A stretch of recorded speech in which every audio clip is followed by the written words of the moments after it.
আজই ডাউনলোড করুন আর এনজয় করুন আপনার পছন্দের শো।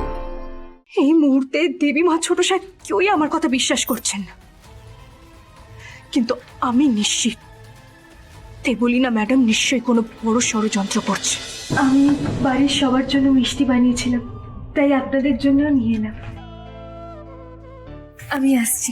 দাঁড়াও, তোমরা কথা বলো, আমি মিষ্টি খেয়ে বলবো কেমন হয়েছে, ঠিক আছে?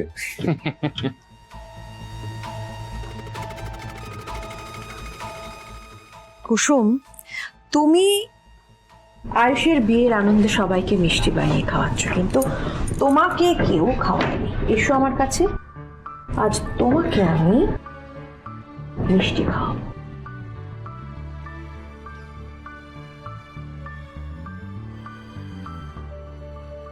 দেবী মা, আমি কি আপনাকে একটা কথা জিজ্ঞেস করতে পারি?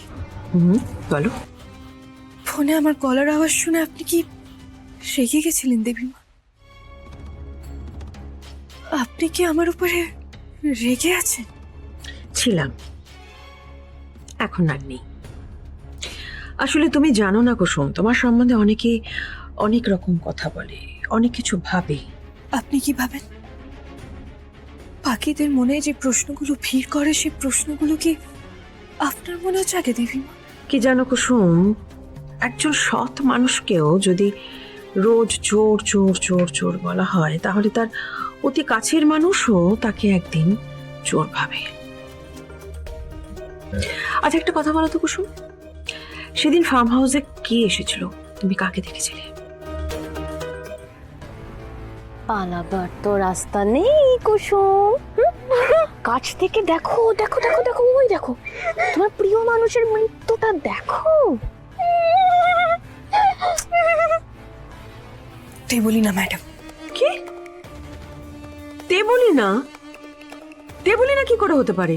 হ্যাঁ দেবী মা, দেবলীনা ম্যাডাম আবার ফিরে এসেছেন প্রতিশোধ নেওয়ার জন্য। উনি এইসব করেছেন, আমি ওনাকে নিজের চোখে দেখেছি। উনি আমাকে জঙ্গলে বন্দি করে রেখেছিলেন। কুসুম, তোমার কোথাও ভুল হচ্ছে। দেবলীনা পুলিশ কাস্টাডিতে। না দেবী মা, বিশ্বাস করুন আমাকে, আমি দেবলীনা ম্যাডামকে নিজের চোখে দেখেছি। এতটা ভুল আমি দেখবো না দেবী মা। আচ্ছা বেশ, দাঁড়াও।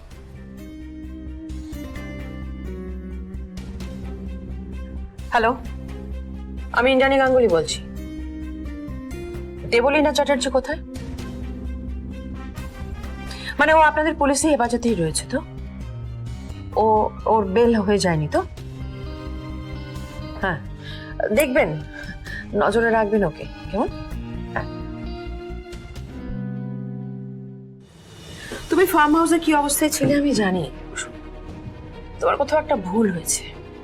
এই তো কথা বললো, দেবলীনা পুলিশে হেফাজতে, ওর বাইরে বেরোনোর কোনো উপায় নেই। তুমি ওকে দেখতেই পারো না। কিন্তু দেবী মা, আমি এক সেকেন্ড। হ্যাঁ, হ্যালো। হ্যাঁ হ্যাঁ, এটা কি করে সম্ভব? ফার্ম হাউসে সেদিন রাতে কি হয়েছিল এগুলো আমার মনে না থাকলে আমি পরের দিন সকালে দেবলীনা ম্যাডামকে নিজের চোখে ওই জঙ্গলে দেখেছি।